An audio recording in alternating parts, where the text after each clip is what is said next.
Ravelry, both as avid knits. Today is Tuesday, March 16th, and it's gray and 76, 7, something like that here in Houston. We're at that time of year where gray is pretty much what you're going to hear a lot. I find I say that a lot in my podcast, that it's gray, and I think it's because, one, it has the best ambient light, and two, when it's not gray, we're usually doing stuff, so I never podcast. Yeah, so, hi, if you're a new viewer, welcome back. If you're returning, how do you start a podcast? I forget, it's been a long time.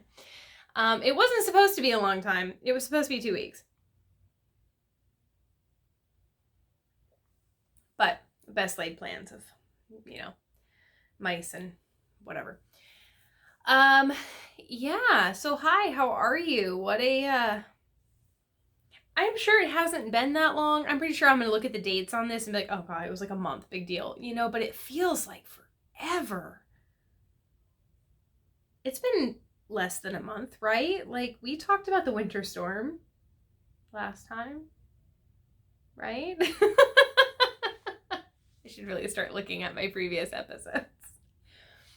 I'm going to assume yes. I'm pretty sure that we talked about my husband's finish Redford, so that would have been right after the storm, or something along those lines. Would have been the first time he got to wear it. Yeah, we're going to go on that assumption that I talked to you about 4 weeks ago. And that it's just been a really crazy month around here. We got through the winter storm. And I don't know what happened after that. Yeah.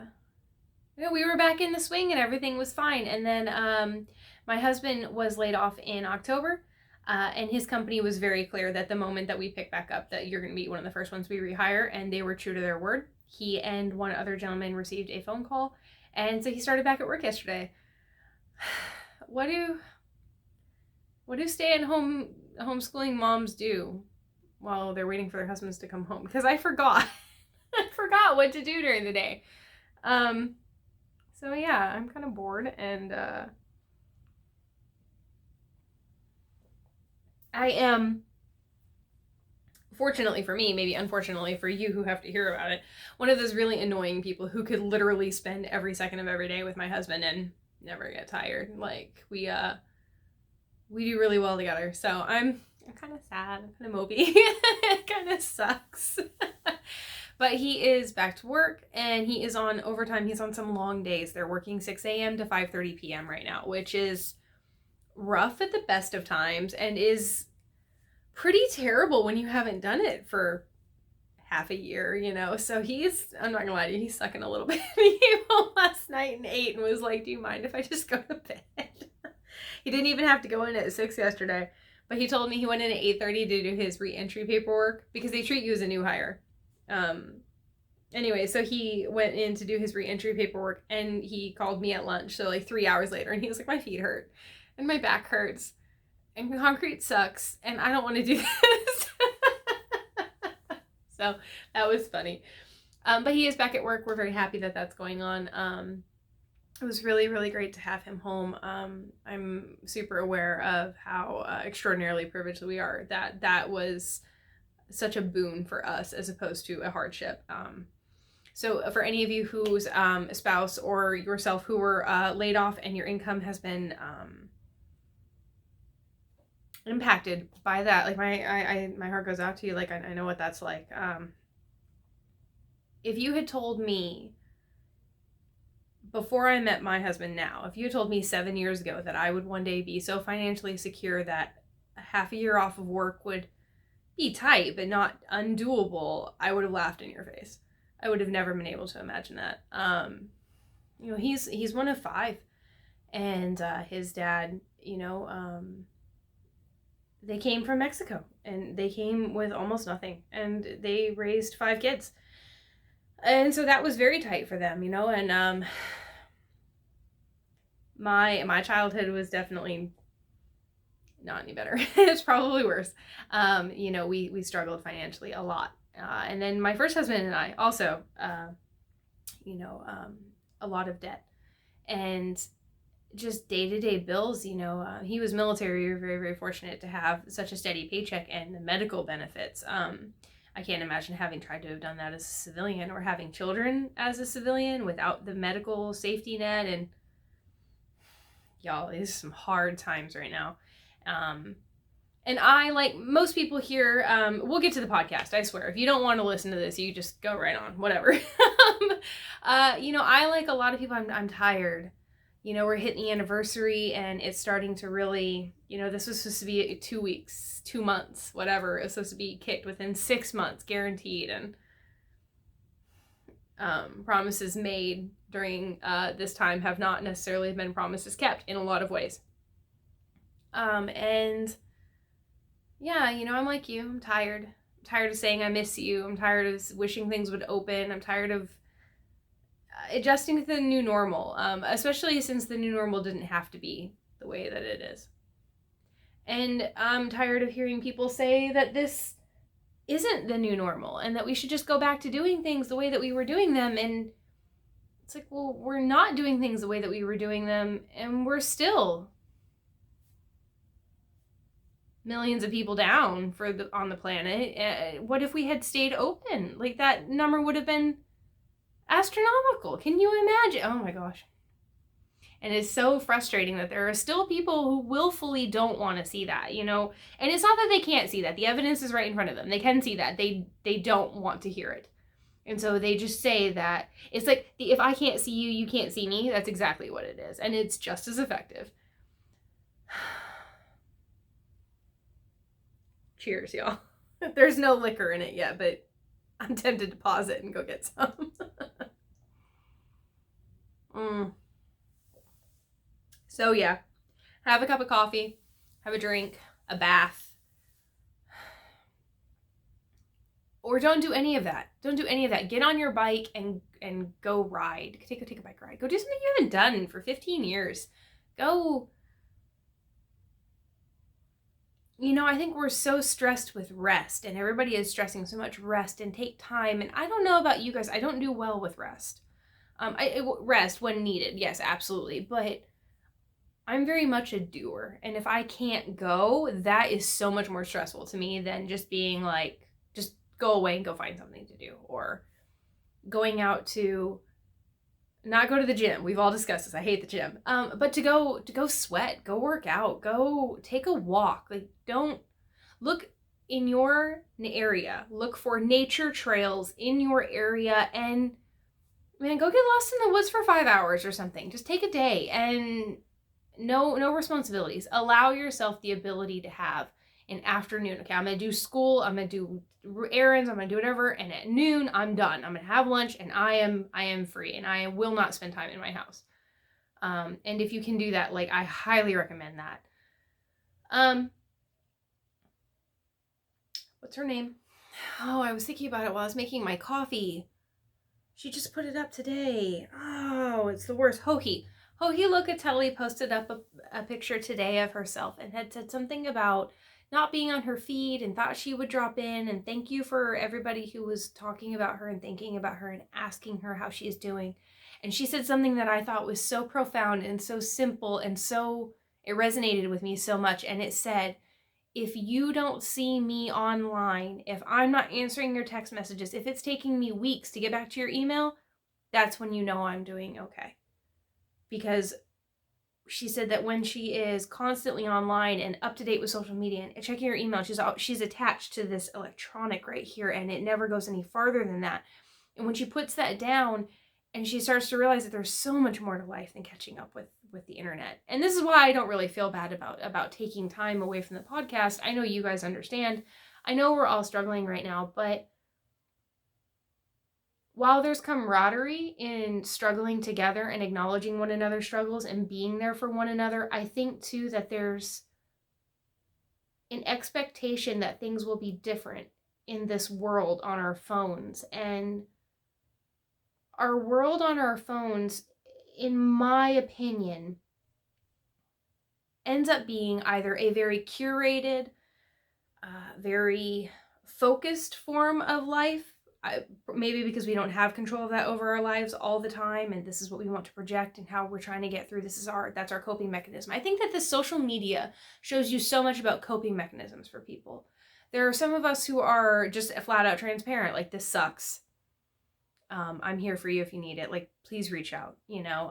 I think some people don't want to talk. I think some people come to social media because it's an escape. Sorry.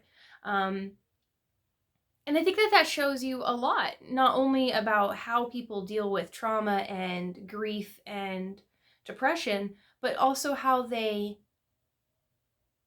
you can see the varying wavelengths of where they are in that process at that time. So that's really, really great. You know, if you're a sociologist and you're studying patterns of human behavior, I think social media is a fantastic thing. You get a really raw look at somebody, especially with somebody who doesn't know how to be nice and maintain manners and etiquette on social media. People who think that hiding behind their screens gives them the right to say, it's like those people who tell you, well, with all due respect, and then they say something completely crappy to you. That's not how that works. It doesn't absolve you for being an asshole. Like, you're still being a jerk. Like, please stop, you know. Anyway, that was a stream of consciousness, and it was all just to tell you that I hope that you're doing okay, and that if resting isn't working for you, I hope you take some time to either go physically wear yourself out. You don't have to go run. You don't have to go to the gym. You don't pay somebody to let you lift heavy things unless you find absolute joy in that. But, you know, this past week, you know, my husband got a phone call, not this past Thursday, but the one before, and they were like, can you come back Monday? And he was like, oh my gosh, no, it's so fast. That's like 3 days, you know? And anyway, between him having to retake a blood test and get a physical and do a background check, and with the way everything is just running so slow right now, they got results back on Tuesday, I think, Wednesday, and we're like, look, can you just start next Monday? And we'll just call it even. So he was really grateful for that. So we took this entire week. You guys, I have done 34 miles of walking. We have checked out we're very fortunate to have a nature trail near us. So in Houston, we have a lot of flood control areas.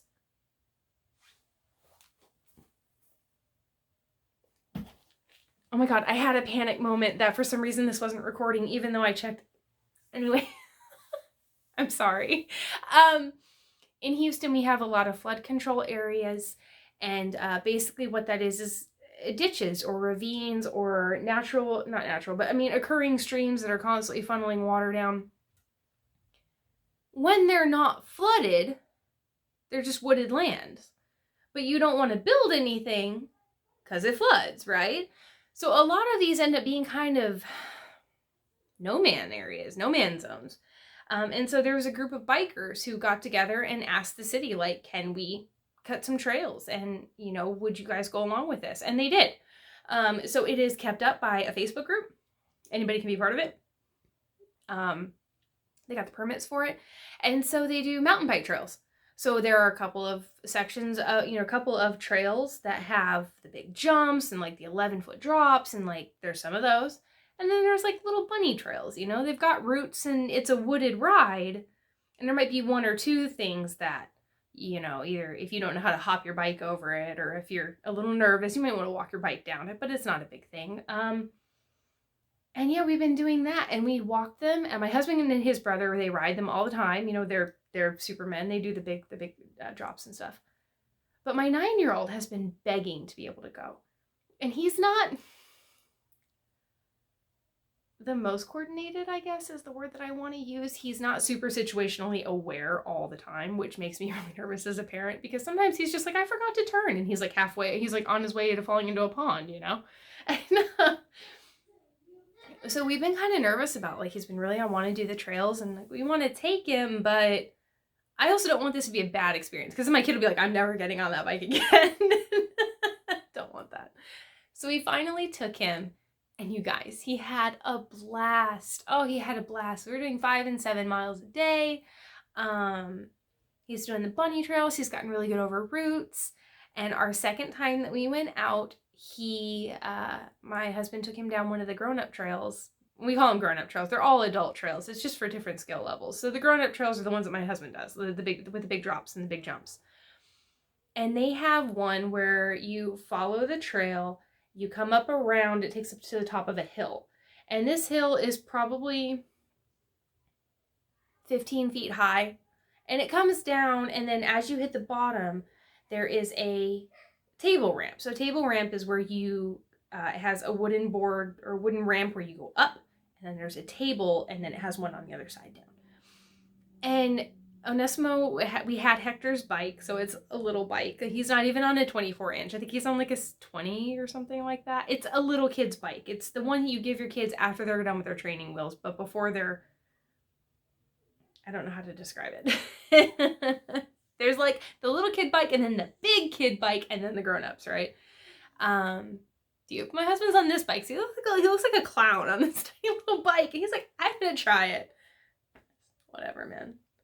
It's your funeral. Have fun, right? So I'm like, no, I'm not doing this. I'm on foot. We're walking. We're just walking behind Hector while he's biking so we can be there to help if we need it. And, he's still learning, so he's not going so fast we can't keep up. Anyway, so he stops at this thing, and my husband takes up the bike up to the top of this 15-foot hill, and he's like, I wonder if your bike can do this. And I'm like, okay, cool. Because it's little, so the pedals don't have a lot of rotation, and, it's not meant for this, so everything starts to shake when you go too fast. So he does. He comes down the hill, and here's my husband, big old guy. My husband's like 6 foot, and like he's a big dude, and he's on this tiny little bike. Anyway, he goes down it, and he does the ramp, and it holds up, and he gets, he's like, yeah, woo, like, this is good.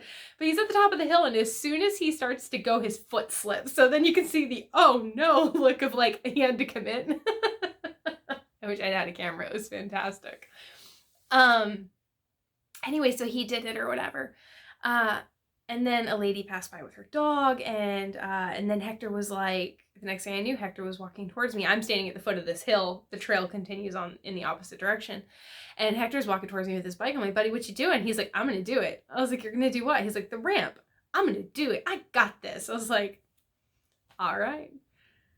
Neither my husband nor I thought he would really do it. We didn't think he would have enough speed. The table is not short. The table ramp, whenever you go up, is probably mid-bicep to shoulder height off of the ground.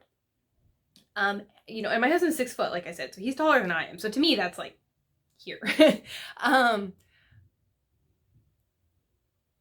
We didn't think he'd have enough speed. So I didn't even think he would get all the way up, and then if he did, like, my kid's still on his bike. So that's a big deal. Like, I didn't think he would do it. I didn't think he would get all the way up the ramp. And if he got to the ramp and got to the table, I thought he'd be like, ooh, okay, help me down, But no, man, this kid, he got on the hill and he picked up some speed and he hit this ramp. He did not go to the top of the hill. Let me rephrase this. The 15-foot hill, he did not go to the top. He just walked up, I don't know, a little bit of the side and was able to get enough speed that way. And he did it. And he did it all by himself, and he flew, and he was so proud of himself, and we're all stunned. My son is not the most, I'll try that. That's death-defying. It's fine. He's not. He's very much, very well of his self-preservation. And sometimes he gets a little nervous trying new things. And I was so proud of him that he did that. Of course, I came back to bite him later because as we were walking down the trail, a little while later, my husband was like, hey, bud, there's a bridge and it's kind of narrow, watch out for it, okay? And in his head, he said, stop at it, which is something that Hector would normally do. He'd see the bridge and he'd stop. And I'm thinking like a bridge, right? No, it's not. So we're walking and all I hear, we start to hear him yelling for like, my husband's like, oh my God. So he's sprinting down the trail and I'm coming up behind or whatever. The lady that passed us with the dog, she was farther and she heard him and she turned around with her dog to come check on him, which I thought was so nice. And we get there and it's not a bridge. It's this narrow, if you're on your bike, it's fine, I guess. Like it's probably the width of your handlebars roughly. But it goes across and it kind of serpentines. I would say it probably went 20 feet maybe. And it's about 1.5 feet off the ground. So if you live in the South or if you live like in Florida, Georgia area or something like that, I'm sure you've seen these bridges all the time. They're just enough to get you over the bog, but they're still really low. Well, it also isn't flat. It swivels because people are coming at such a speed that it flexes in order to compensate for the centrifugal force, for the amount of speed that your bike has. Well, Hector was high on his success, and he thought he would try it, and he wasn't going fast enough, and of course he just slid right off of it and landed on top of his bike. So he's got a couple of really interesting bruises on his legs now, and yeah, it took some convincing. He got right back on the bike, though. It took some convincing, but he got back on the bike, and we talked about why it didn't work, and, like, you weren't going fast enough, you gotta watch out for this. It turns like that. He didn't realize it wasn't flat, and that it actually kind of slants, so you just, like, dump off. So that made him feel a lot better, because at first he was like, I don't know why I can't do it, and I was like, but it's not flat. Oh, anyway, that was terrible. But he's fine. He's fine. Everybody's fine. Nobody broke skin. He just got a bruise. The lady with her dog came by. I was like, thanks so much. And she was just this like, oh, poor kid look on her face. Like, I think I scarred her. She was younger. She's quite a bit younger than us. I don't know if she'll ever forget that. I think it'd be one of those things when she has kids of like just remembering this kid on this trail.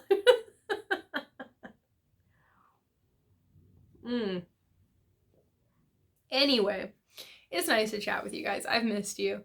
So we've been doing that. So there hasn't been any school. There hasn't been any housework. We've been supporting our local restaurants a lot lately because we're just trying to soak it up with each other. So he went back to work on Monday. Yesterday. And yeah, it's fine. He did get an email from the city. I think he's going to be able to schedule his vaccine here pretty quick, which is awesome. He's much higher on the priority list than I am because he's an essential worker and I am not. So, but that's okay because he has way more exposure than I do. So if one of us was to get it, I would want him to get it anyway. So that works out. Anywho, so I'm drinking coffee. It's my second one of the day because sometimes you just need all the coffee. My neighbors are outside in their yard. We have kids next door and they have a playhouse type thing that they climb on top of and then stare into my windows. It's super creepy. So if you can hear any banging around or yelling, that's them over there. I'm hoping they won't be too loud. But yeah, so I have coffee. This is out of my Moonshine Designs mug. She is a local Houston potterer. This is a second. So a lot of the, what is this? The glaze is, has a lot of drip spots. It's really uneven. The texture isn't right, but it still holds coffee and it's still really cute. And so I don't care. I wanted to try her pottery before I committed to. I was really happy to be able to buy a second at a reduced price from a potter I could not see in person and had no experience with, as opposed to, potentially spending $60 on a mug that I didn't like, right? So anyway, I was really happy to be able to support her that way. I do follow her. I will link her below. She has some really, really beautiful stuff. I'm super excited about having found her, and she's local to me, so that's awesome. So yeah, let's get into the day. I'm wearing a finished object. I have 2 finished objects and then some plans and a work in progress. I have a bunch of knitting to talk about actually. So my work in progress here is the Astraeus sweater by Meghan Regan, who is Bad Wolf Girl Studios. You can find her on Instagram as Bad Wolf Girl Sits and Knits. And she is the same designer that did the Slytherin House Pride sweater that I did a while back. She's beautiful yoke design. So this is obviously moon phases. This is the sock weight. It has balloon sleeves. And I ran these by the recipient. So this is not my sweater. I knit this for my friend Camille, who lives in Portland. She received a gray V-neck sweater called Svelia from me last year. And her daughter was newborn at the time, and Ames received a newborn flax light in a sock weight. I've shown both of those several times. Well, of course, Ames is too big for that sweater now, and Camille regifted it to a cousin who had a baby, and that cousin posted pictures to me of her daughter wearing it, and it was so great. It's so nice to see those things because newborns don't wear a sweater enough to do anything with it usually. And they grow out of it so fast that it was literally still a brand new knit. And so she was able to regift that, and the only stipulation I had was please continue to regift it. And if somebody wants to shoot a picture my way, I would be super thrilled to see that. So we'll see what happens there. But the only downside to having an espresso machine is it doesn't stay hot. The espresso machine does not make it as hot as I want it to be. Anyway, Ames is in need of a new sweater, and Camille was like, I kind of want a twin. What do you got? And so I showed her this, and she picked the black and white, which was great. And then this is Ames's version. So on the little sweater, on the big sweater, you can see you have your starburst all right here. You are not supposed to separate for sleeves until after all of this. So what I ended up doing is continuing the bars right here on the sleeves. I separated a little bit early. You actually knit these lines. They go down a little farther, and there are 2 sets of these blips, and then there is this flea pattern is kind of scattered down on the bottom of the body, and Camille didn't want any of that. She asked me to make the yoke a bit more fitted so that it wouldn't be as slouchy, and she said she didn't want any body design at all. So like I said, I continued the bars right here a little bit just for visual purposes, just to make it flow a little better. But on the kids sweater, almost all of your design is on the body, and that's just because of how little they are. So this is Knit Picks Stroll, which is a fingering weight yarn. It is a 75-25 superwash merino and nylon. It is super, super soft. I love this yarn. It is awesome for kids' knits. It's awesome for everybody's knits. Now, I know, you guys will know that I am a huge proponent of indie dyed yarns and of small batch yarns and rustic wools. I absolutely love it. But you know what? I gotta tell you, there's nothing better than a commercial sweater. They are some of my most worn. And I don't know if it's because you just naturally feel kind of like less precious about them because they didn't cost you as much, or if they just seem to fit my aesthetic better. I don't really know, but I love a commercial yarn. It's fantastic. Find yourself a commercial workhorse yarn. If you would like to spring for the specialty or the indie, by all means, feel free to do so. But commercial yarns are nothing to sneeze at, you guys. They are not Red Heart, old school Red Heart like they used to be back in the day. They've got some really nice stuff. Anyway, they're just in the black and white colors. They're both the same yarn. I just held it double for the kids because this is a DK weight pattern. And yeah, so Ames's sleeves are not ballooned. They're just straight because she's little, and I figured that if they were too long that mom could roll them up, and that's harder to do on a balloon. It just looks funnier. So yeah, this is the 18 to 24 month size. She's 10 months right now. So it'll be a little bit big, but I figured that they live in Portland, so they still have some cool nights, but as far as like a DK weight sweater, she probably won't really need that until this winter. So this will be there for the fall and the winter whenever they need them. Camille can wear hers anytime she wants. A fingering weight, sorry, the cat must have been in here. Our neighbor has, oh my god, so many tangents. Camille can wear this whenever she wants. They don't have AC in their home, but I know that she has it in her office, and I know that it gets kind of cold. I wear one almost all the time in Houston. We don't have AC. We have AC for heat, definitely. But like at this time of year, I don't have AC for heat so much as just humidity. It just helps chill the humidity a little bit. But then it's kind of chilly, so I end up in a sweater all the time. Our neighbor, we have a stray. I've talked about her before. I give her flea medicine so she can come in the house every now and then if she wants to. Like, we're fine. But she's white. And I'm finding little white fuzzies everywhere, and I guess she must have wandered in here. She doesn't normally come in my yarn room. I don't have a door or anything, though, so I can't stop her. Anyway, that's my finished object. The Astraeus sweater, and then the kid's sweater is called the Moonbeam. You can purchase from Meghan. She has a package, so you can get either the sock weight or the DK weight version of the adult sweater, and then with it will come the kid sweater, which is DK weight, the chart for the cowl, for a cowl and a hat. Like, there's a couple of other patterns. It's a bundle. And yeah, so that's really great. And it's a really good deal. It's like $10, I think, or $11, $12 or something. Anyway, it's fantastic. She's a great pattern writer. I really recommend Meghan. And she's very adventurous, beginner friendly. Like, you can be a newbie at color work and probably get a really, really great product out of her designs.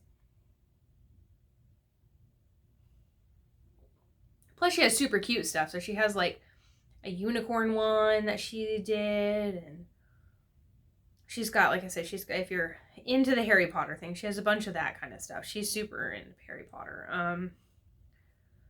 And I know that it was really disappointing for her what had happened with J.K. Rowling. Sorry, I'm trying to get the foam down off the sides of my cup. Anyway, so yeah. You know when you reach the bottom of your latte and you find, oh, like, there's all the sugar. I haven't decided if that's my favorite part or my least favorite part of a cup of coffee. Jury's out.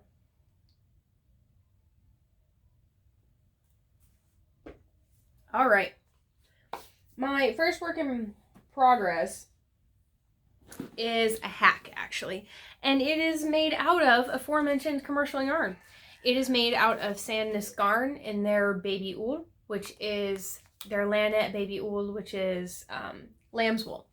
And this is, I don't know what the color is. Gray, I think. I think it's just gray.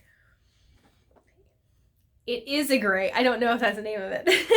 And I am making the beauty school top from Poison Grrls, and I'll put a picture of it here. But I'm hacking it so that instead of being a crew neck, it will be a V-neck. So I've got my fronts done. They're ready to join. I'm just trying to catch up with the back. And I was looking at it. I'm going to have to block it out. I used the Knitter's Handy Book of Top-Down Sweaters by Ann Budd, and I used it for my gauge and my row gauge to be able to work out how deep my V's should be. And I'm wondering if I feel like maybe it should have been longer. I have a good V for the end product, but since I wanted to put ribbing on it, I'm not sure if it'll be too shallow. You know, it doesn't need to be like a super, super deep V, but I would like it to be more than, you know. So we'll see. We'll see. I'll try it on. It's supposed to be a super fitted top anyway, so we'll see what happens. I think that I find with knitting patterns that they're not my style. What's in style right now, where it's super flowy and kind of bohemian and crops and boxy and lots of positive ease, like, that's not really my jam. It's not really my thing. I don't mind those kinds of things, but they are not my go-to for my wheelhouse. So I'm trying to experiment a little bit more with the types of patterns that I pick so that I can kind of figure out where I want to be in that medium and what's going to fit better. But I do have an hourglass shape, so I figured that I would pick something that was a little bit vintage inspired. I don't care for vintage when they go like the puff sleeves and that super structured look up here. Like, those are things that I don't really love about vintage. But as far as like the way that they're tailored and they fit really well, I guess I'm looking for like a vintage casual is kind of what I'm after. So I'm just gonna try some stuff and see what I think. So far I'm really liking the knit. It's very easy to follow, very easy to understand, minimal shaping, different shaping on every size. And it's okay as far as the sizes it goes up to, but it is meant to be worn with negative ease. So it's not perfect, but it does, with the negative ease, it goes up okay. Christina from Gussets and Godets, if you don't watch her, you should check her out. She tends to make the beauty school top with long sleeves, like as a pullover for her dresses. And while she is not a fat person, she is definitely not skinny.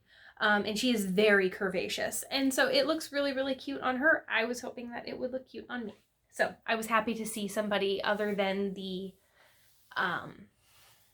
typical slender model figure be able to put it on and show me what that was going to look like as far as like being busty or whatever.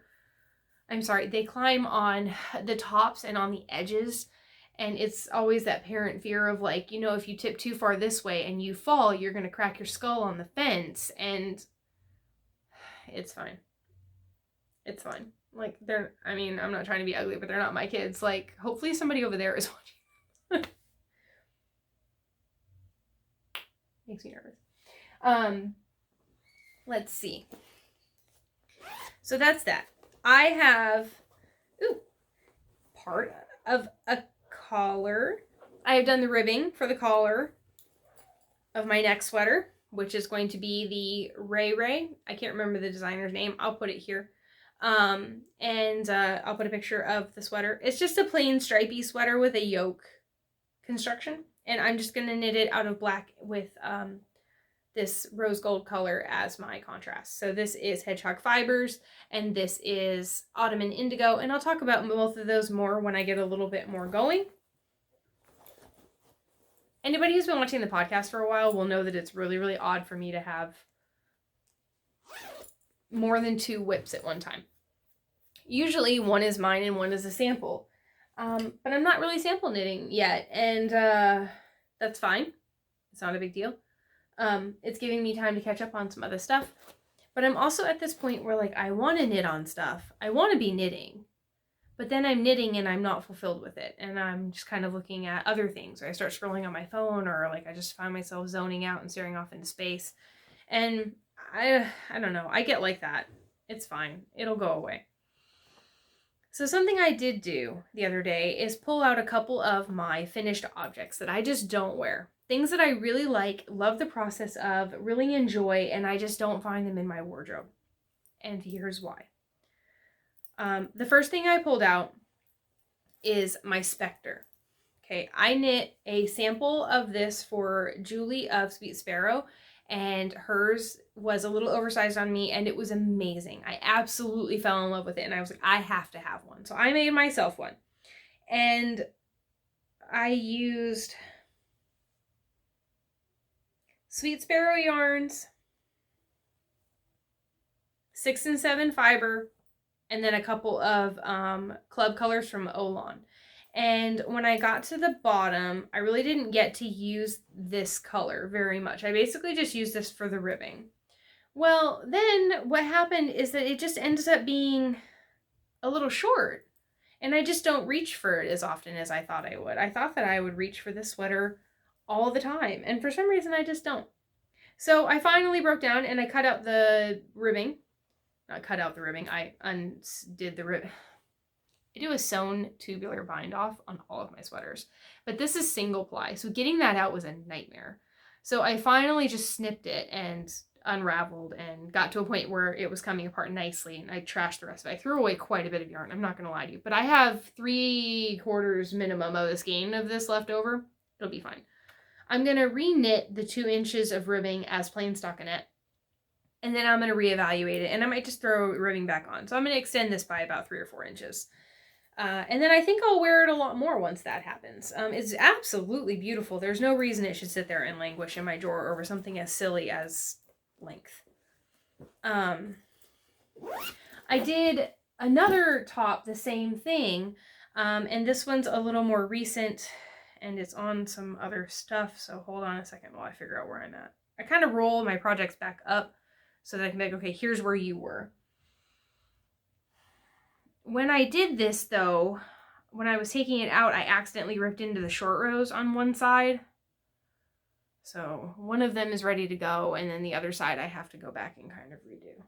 It's not a big deal. And this is my Ripple Crop Top by Jessie May.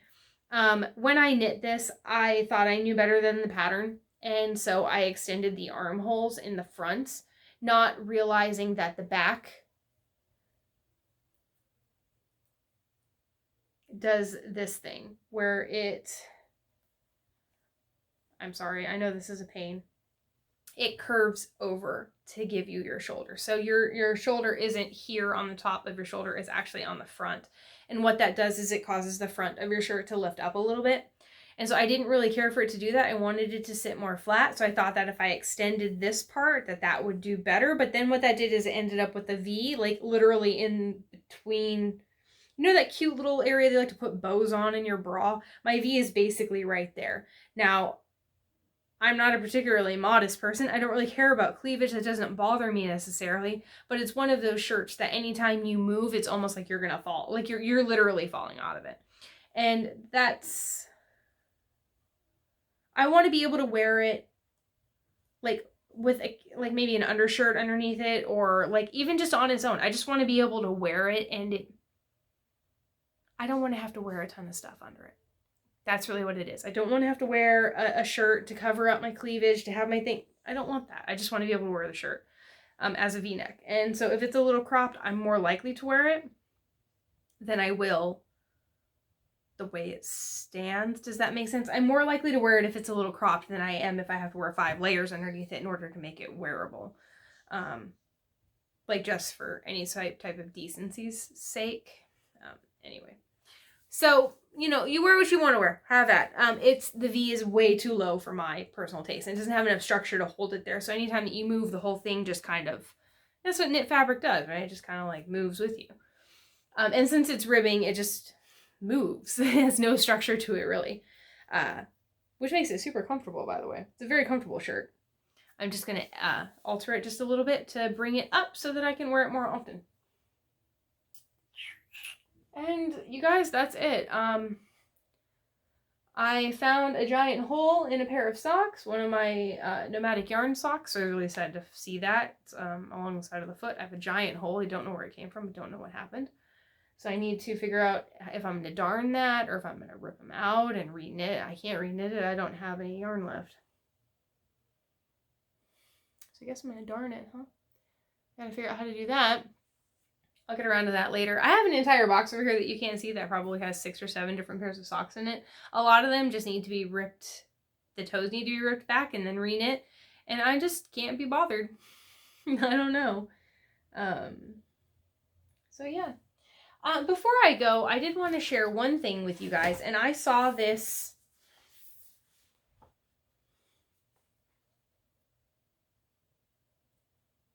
I don't remember where I saw this.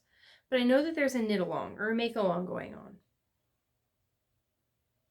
And I can't remember who said it.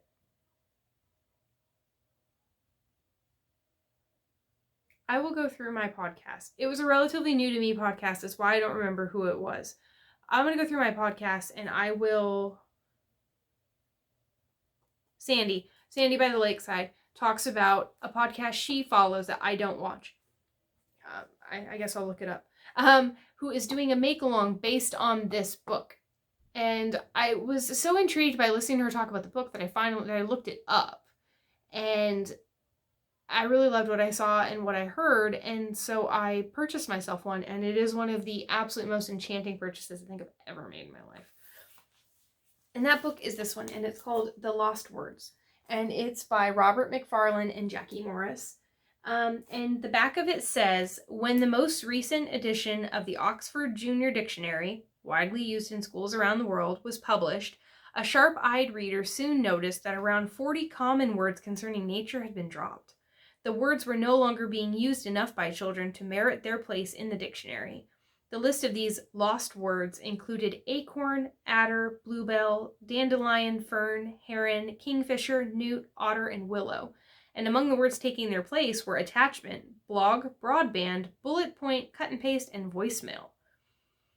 The news of these substitutions, the outdoor and natural being displaced by the indoor and virtual, became seen by many as a powerful sign of the growing gulf between childhood and the natural world.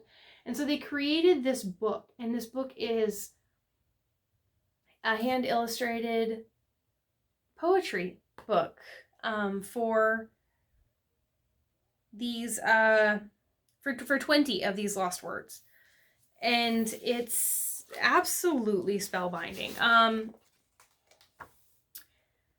So the artwork is absolutely fantastic. It's extremely detailed, and it is in between every poem you get these full page spreads. Now, I will tell you, this was not a cheap book. I think that it retails for $35 in the US and $40 in Canada. However, I found it on a bookstore for $26, and I know you can get it on Amazon, and it might be a tad bit cheaper from that, if that's what you need to do. So, and when it doesn't have these giant spreads, it has things like this that are just very, very whimsical. And it has a really beautiful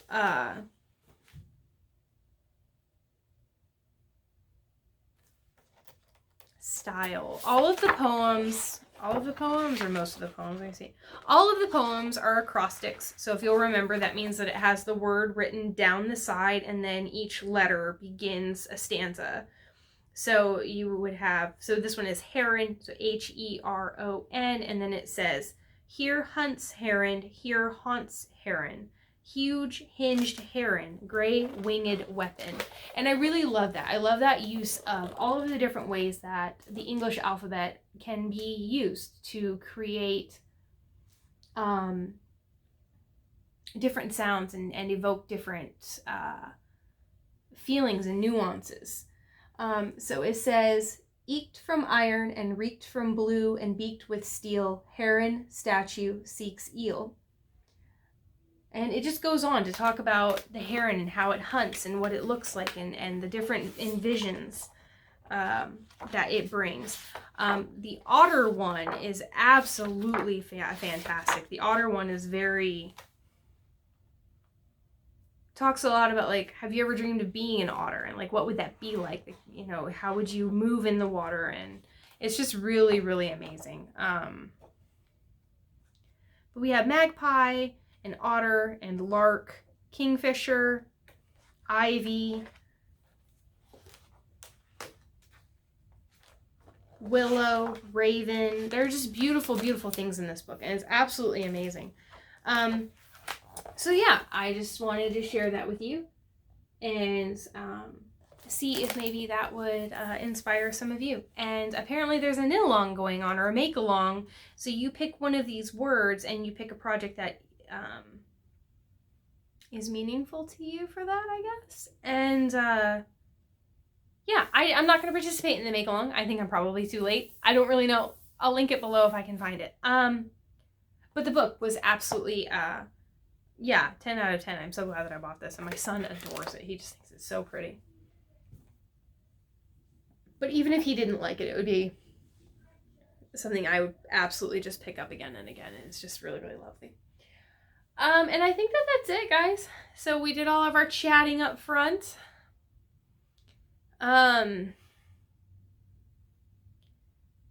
Yeah, I think this is going to be a relatively fluffy episode. I'm going to be absolutely blunt with you. I have done my level best to take a step back and to really enjoy these last couple of weeks with my family. I'm not super caught up with what's going on in the news. I know